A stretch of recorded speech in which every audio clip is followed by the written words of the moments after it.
Good evening, good morning दोस्तों। आज हम लोग पढ़ेंगे विश्व इतिहास का एक टॉपिक है जिसका नाम है फ्रांस की क्रांति। फ्रांस की क्रांति को समझने से पहले थोड़ा सा समझेंगे कि आखिर क्रांति क्यों हुआ और क्या कारण था और उसकी देन है। क्रांति के कारण में ये समझने की बात करते हैं कि उसका देन क्या क्या होती है। जैसे आप फ्रांस की क्रांति पढ़े, रूस की क्रांति पढ़े या तो 1857 की क्रांति पढ़े तो कुछ कुछ देन होता है। आखिर 1857 की क्रांति ही पढ़े तो क्या उसका महत्वपूर्ण भूमिका रही है स्वतंत्रता आंदोलन में, उसी तरह फ्रांस की क्रांति का एक महत्वपूर्ण सेगमेंट होता है, उसी को हम लोग समझने का प्रयास करते हैं। अब हम लोग बात करेंगे कि फ्रांस की क्रांति सबसे पहले कब शुरुआत होती है। देखिए, फ्रांस की क्रांति की जो शुरुआत होती है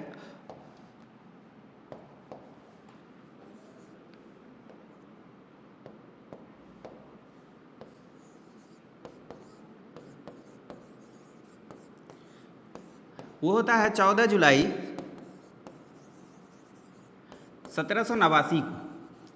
अब 14 जुलाई 1789 को तो शुरू होती है, लेकिन 14 जुलाई को फ्रांस में एक इतिहास की एक महत्वपूर्ण भूमिका रही है।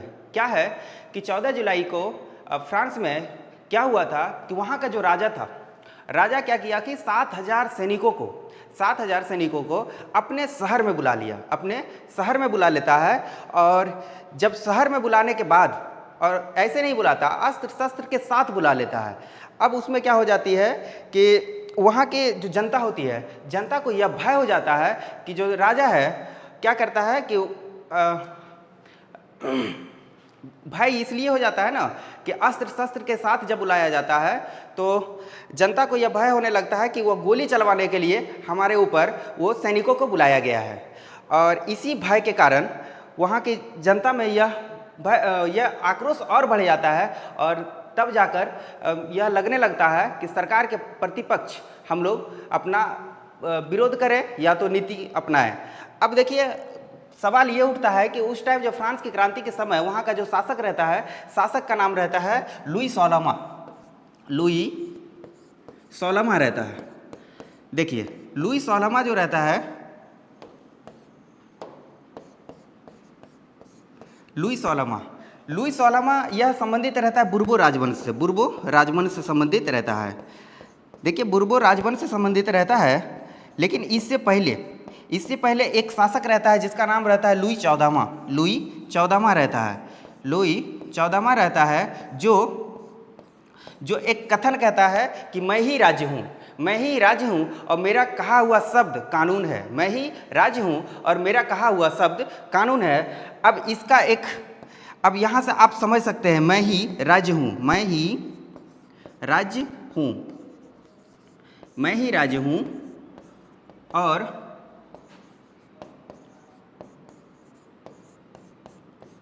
और मेरा कहा हुआ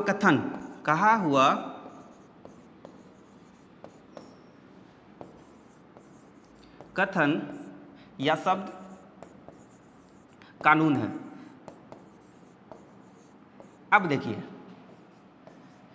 लुई चौदहवां जब ये कह रहा था कि मैं ही राज्य हूँ, मेरा कहा हुआ शब्द कानून है, उसी तरह आप ये समझ सकते हैं कि कितना निरंकुश शासक हो सकता है ये। अब निरंकुश शासक होने के साथ साथ एक है ये लुई सोलमा के शासनकाल जब आता है तो इसका एक कथन रहता है, ये तो कहता है मैं ही राज्य हूँ, मेरा कहा हुआ शब्द कानून है, लेकिन ये कहता है कि मेरा इच्छा ही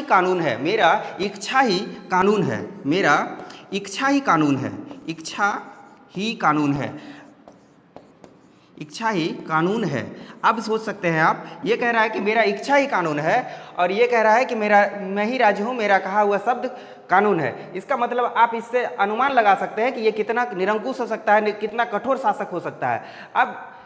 अब यहाँ समझना ये है कि इसकी जो शुरुआत होती है वो होता है पेरिस से। कहाँ होती है? पेरिस से शुरुआत होती है। फ्रांस की क्रांति की शुरुआत पेरिस से होती है 14 जुलाई 1789 को। अब सवाल ये उठता है कि क्या कारण है कि फ्रांस की क्रांति की शुरुआत हुई है। अब हम लोग कारण को देखेंगे। इससे पहले, इसको समझने से पहले, कारण को समझने से पहले एक चीज़ समझेंगे कि फ्रांस की क्रांति जो है, फ्रांस की क्रांति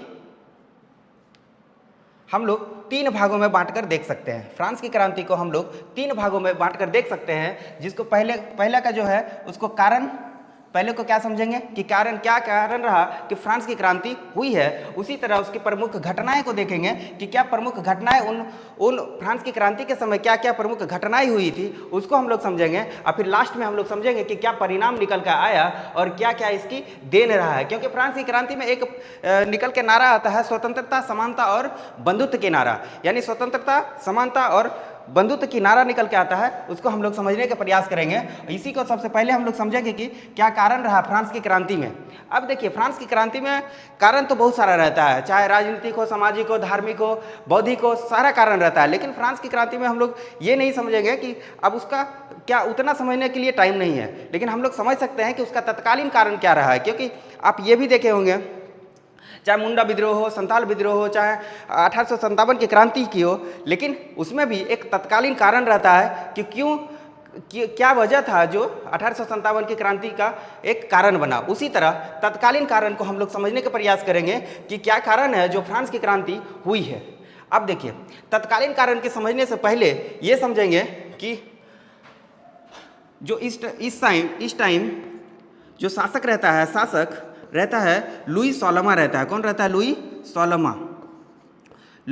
सोलमा रहता है। और लुई सोलमा जिस टाइम शासक बनता है उस टाइम इसका जो एज रहता है, यानी इसका उम्र रहता है मात्र 20 वर्ष, मात्र 20।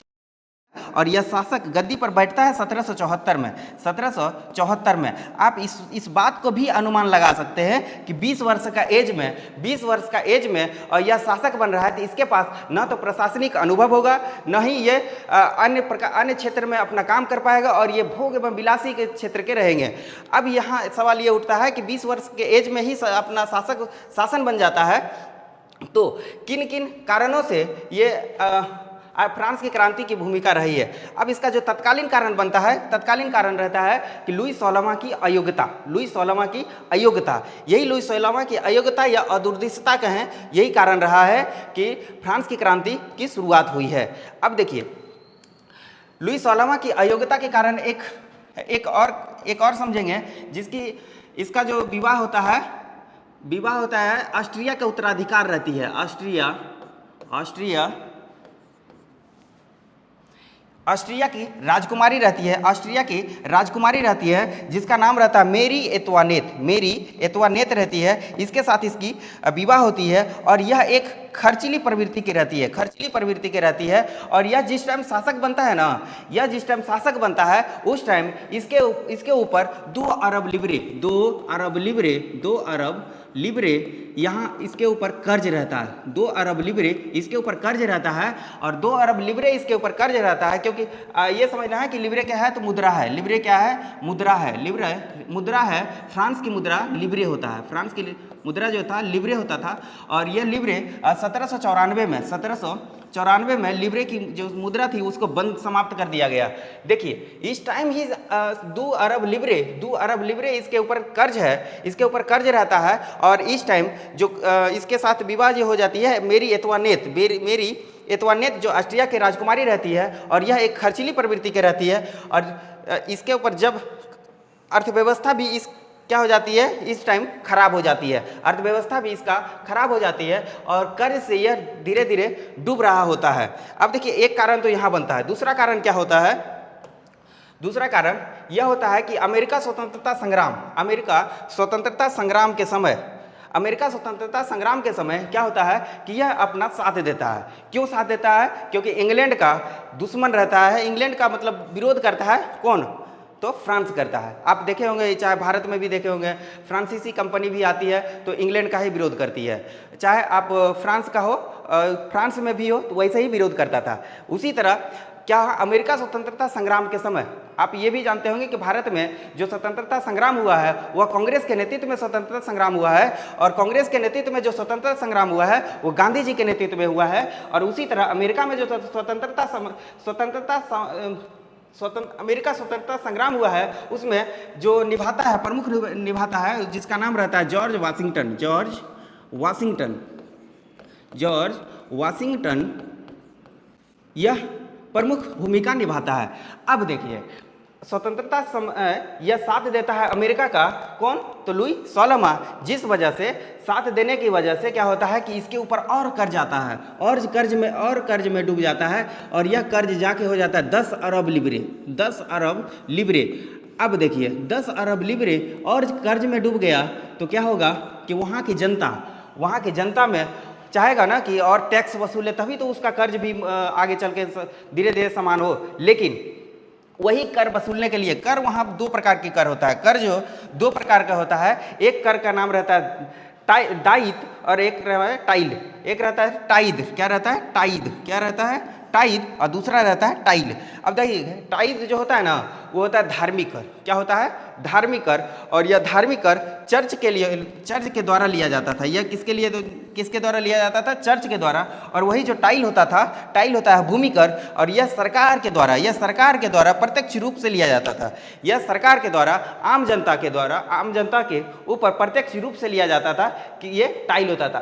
तो यहाँ समझना यह है कि टाइद की कौन कर था और टाइल कौन कर था। तो टाइद जो है कर था और टाइल जो है यह भूमि कर है। अब देखिए कर को बढ़ाना या घटाना, यानी अब हो रहा है ये सिस्टम कि जब लुई 16वां कर्ज से डूबा हुआ था तो कर को बढ़ाएगा, लेकिन फ्रांस में राजतंत्र था, लेकिन कर बढ़ाना और घटाना इसका जिम्मेवारी लुई 16वां को नहीं था। यानी वहाँ के राजा को यह सुविधा नहीं था कि आप कर को बढ़ा सकते हैं, घटा सकते हैं, यह उसके पास सुविधा नहीं था। तो कर को बढ़ाएगा घटाएगा कौन, तो कर को बढ़ाने और घटाने का काम करता था एक है ई स्टेटस जनरल, एक है ई स्टेटस जनरल का यह काम था कि कर को कितना बढ़ाया जाए और कितना घटाया जाए। यही बैठक में कर को बढ़ाया जाता है और घटाया जाता है।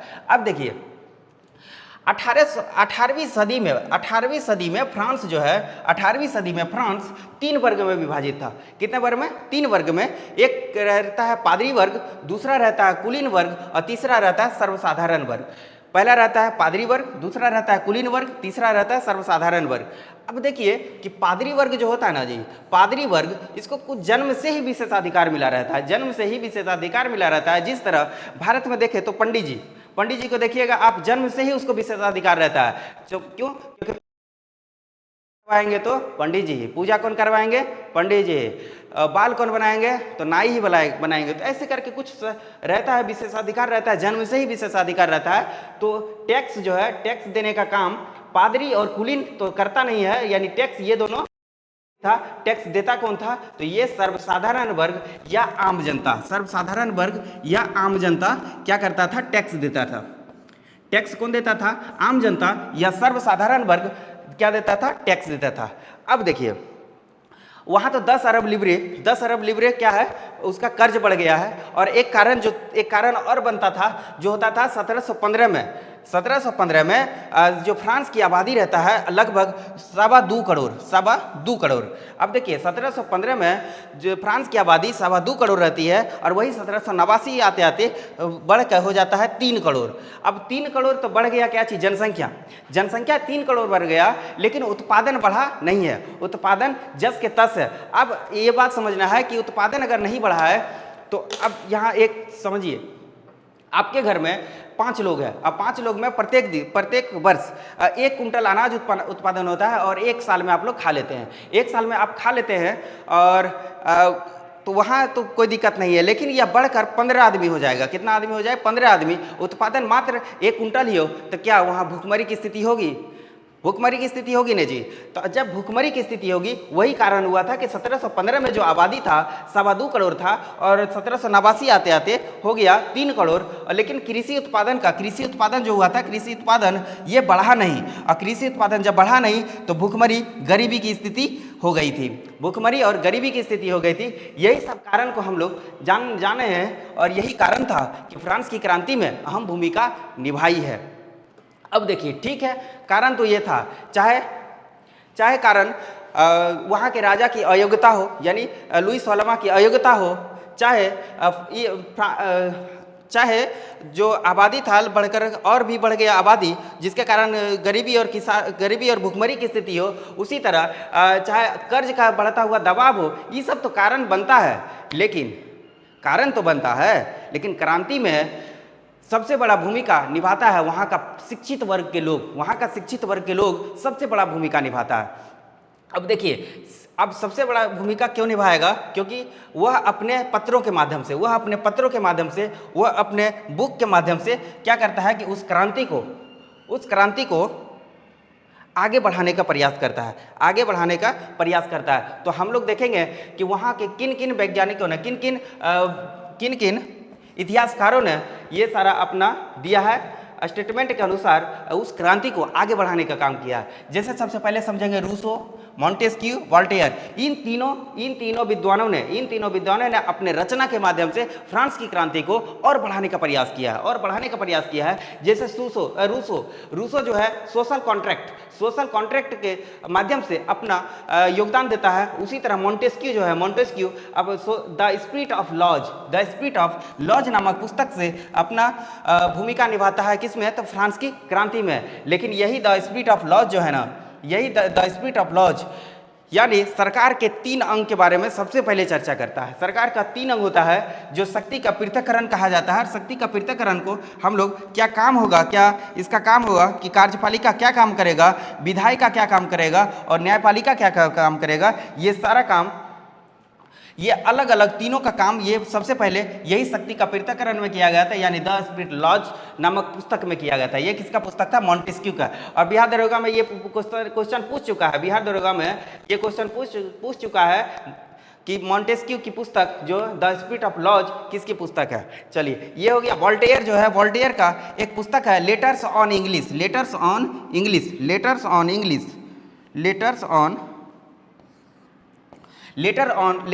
इंग्लिश, और इसके माध्यम से वॉल्टेयर जो है अपनी फ्रांस की क्रांति में अहम भूमिका निभाती है। लेकिन वॉल्टेयर का एक स्टेटमेंट था कि 100 चूहों की अपेक्षा एक सिंह का शासन उत्तम है। 100 चूहों की अपेक्षा एक सिंह का शासन उत्तम है। यह वॉल्टेयर का कहना था, और यह चर्च का विरोधी भी करता है, जो चर्च का विरोधी भी रहता है, कौन, वॉल्टेयर। अब देखिए, अब तो यहाँ से समझ लिए कि कौन कौन जो इतिहासकार थे वहाँ की भूमिका निभाई है फ्रांस की क्रांति में। तो क्या हुआ इसके, अब इसका परिणाम को हम लोग समझेंगे कि नहीं, अब हम लोग समझेंगे कि रचना तो हो गया, अब समझेंगे कि प्रमुख घटनाएं क्या क्या हुई थी।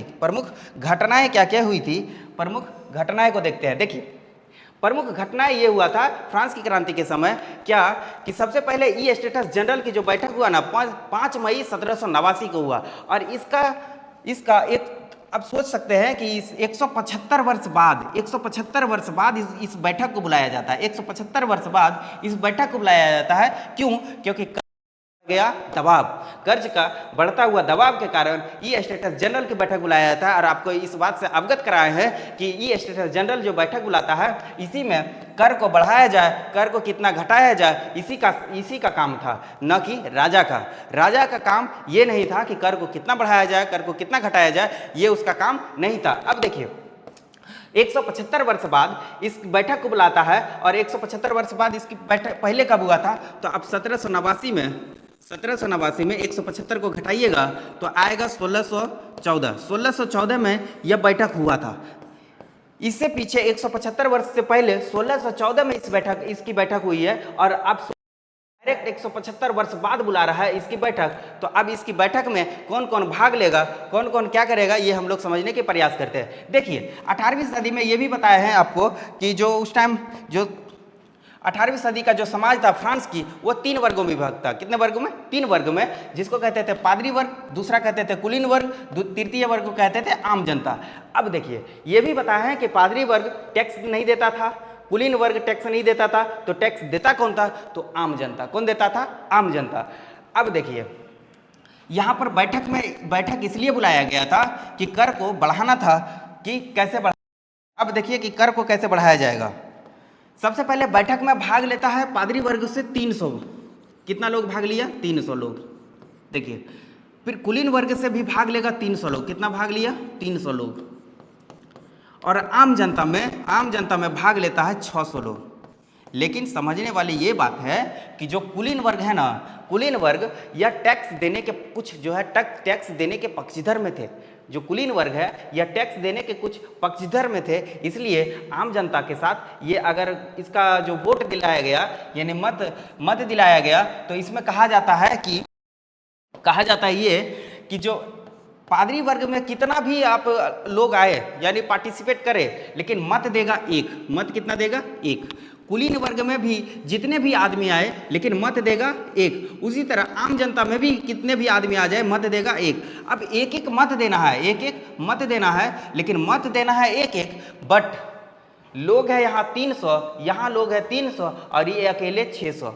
लेकिन अब इस बात को क्या होता है कि ये कहता कराता वोटिंग अगर कराता तो जीतता, क्योंकि कुलीन भी है ना, कुलीन आम जनता के पक्ष यानी टैक्स देने के पक्षधर में थे, तो टैक्स देने के पक्षधर में थे तो ये 600 और इसमें से एक भी कुछ आया तो यही बढ़ के जीत जाता। लेकिन कह रहा था ना आम जनता, क्या कह रहा था कि आम जनता कह रहा था कि आखिर टैक्स हम ही क्यों दे, आखिर टैक्स हम ही क्यों दे।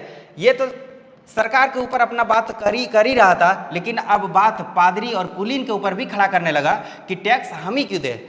इसी को लेकर वहाँ की जो सरकार थी इस बात को करता है अस्वीकार, और अस्वीकार करता है तो ये क्या होता है, इस बैठक का कोई महत्व निकल के नहीं आता है और यह हो जाता है क्या, खत्म, ये समाप्त हो जाता है। ये स्टेट जनरल की बैठक जाती है। तो यहाँ याद रखना ये चीज़ कि ये स्टेटस जनरल की बैठक सिर्फ 5 मई 1789 को है। इतना समझने की बात नहीं है, लेकिन क्वेश्चन में एक बिहार दरोगा में एक क्वेश्चन पूछा गया था कि जो 18वीं सदी में जो फ्रांस है कितने भाग में विभक्त था। तो याद रखना है पादरी वर्ग, कुलीन वर्ग और आम जनता, ये 3 भाग में विभक्त था, इसको समझना है। अब देखिए दूसरा क्या होता है कि ये स्टेटस जनरल की बैठक के बाद क्या होता है कि 20 जून 1789 को नेशनल असेंबली का गठन होता है, राष्ट्रीय सभा का गठन होता है, राष्ट्रीय सभा का गठन होता है, राष्ट्रीय सभा का गठन होता है, राष्ट्रीय सभा का गठन होता है। और राष्ट्रीय सभा का गठन होता है और इसका जो नेतृत्व करता है मीराबेओ आबेसिये। कौन करता है? मीराबेओ आबेसिये करता है। और आबेसिये ने ही तृतीय वर्ग क्या है, इसका एक पंपलेट जारी करता है, यह पंपलेट आबेसिये ने जारी करता है, और फिर आगे चलकर 14 जुलाई 1789 को बास्तिल का किला क्या करता है, ध्वस्त करने में 7 गो यहाँ से कैदी रहता है, 7 कैदी को छोड़ा लिया जाता है। और यह रहता है जो है ना, बास्तिल का किला जो रहता है ना, एक प्रकार का जेल रहता है। क्या रहता है? एक प्रकार का जेल रहता है। और इस किला को करता है ध्वस्त कर देता है और 7 कैदी को छोड़ा लिया जाता है। छुड़ाने के बाद यही से होता है फ्रांस की क्रांति की शुरुआत। तो फ्रांस की क्रांति की शुरुआत जो होती है बास्तिल की किला को ध्वस्त करने के बाद यही से स्टार्ट हो जाता है, फ्रांस की क्रांति की शुरुआत होती है। अब देखिए प्रमुख घटनाएं के बाद क्या होता है,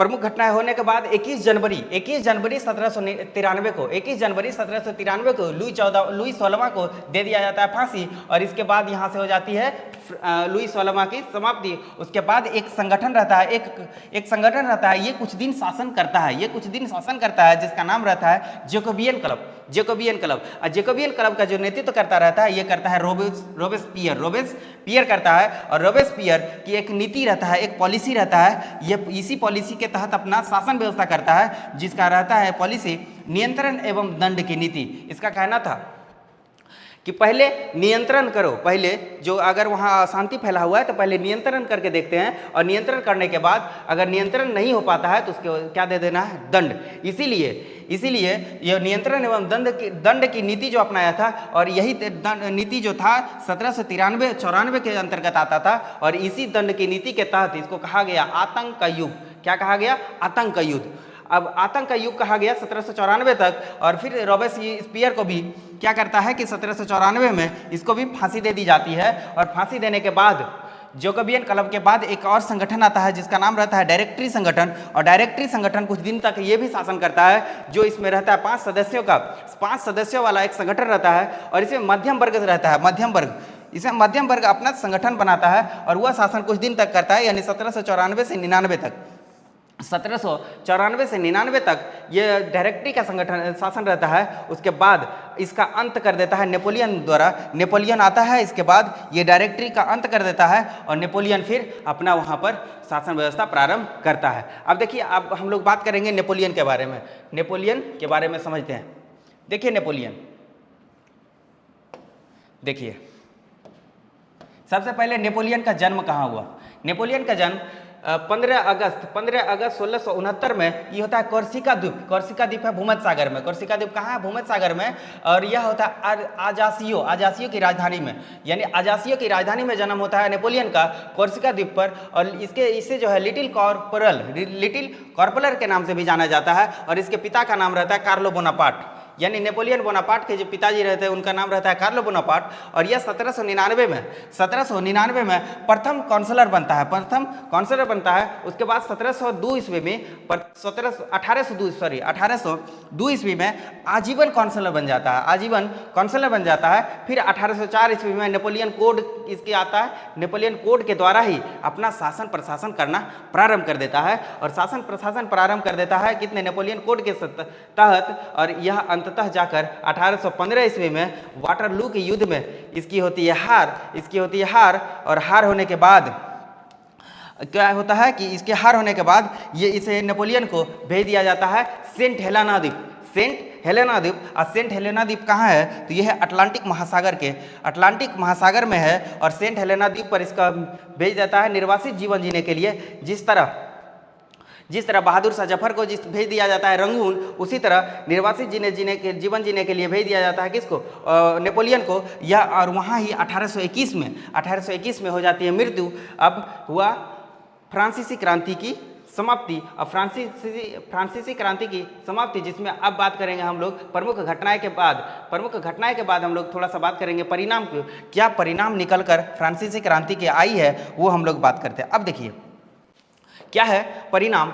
तो सबसे पहला परिणाम है कि फ्रांस में राजतंत्र का हुआ है अंत। सबसे पहले क्या होता है कि फ्रांस में राजतंत्र का अंत हो जाता है। उसके बाद मध्यम वर्ग का उदय हो जाता है। फिर मध्यकाल का अंत और आधुनिक काल का आरंभ होता है। मध्यकाल का अंत हो जाता है, उसके बाद आधुनिक काल का उदय होता है। और एक सबसे बड़ा सेगमेंट ये रहता है कि फ्रांसीसी क्रांति में जो नारा दिया जाता है ना, जो नारा, वही नारा रहता है स्वतंत्रता, समानता, बंधुत्व का नारा। स्वतंत्रता, समानता और बंधुत्व का नारा। यही स्वतंत्रता, समानता और बंधुत्व का नारा को समानता, बंधुत्व की नारा को हम लोग आज प्रीएम्बल में पढ़ते हैं, यानी प्रस्तावना में पढ़ते हैं। और यहीं से लिया गया है, यानी फ्रांस की स्वतंत्रता, समानता और बंधुत्व की नारा को सम्मिलित किया गया था। तो आप इस बात को भी जानते हैं। और अंत में आता है सभी जो पुरानी व्यवस्थाओं रहता है, पुरानी व्यवस्थाओं को करता है समाप्त। अब यह हुआ जब यहाँ से समाप्त हो जाने के बाद फ्रांस की क्रांति भी धीरे धीरे समाप्त हो जाती है। और क्या होता है कि अब आपका फ्रांस की क्रांति हो गया कंप्लीट। फ्रांस की क्रांति अब हो गया आपका कंप्लीट। तो फिर इसके लिए जय हिंद। फिर हम लोग मिलेंगे अगले वीडियो में इसी तरह। आपका धन्यवाद।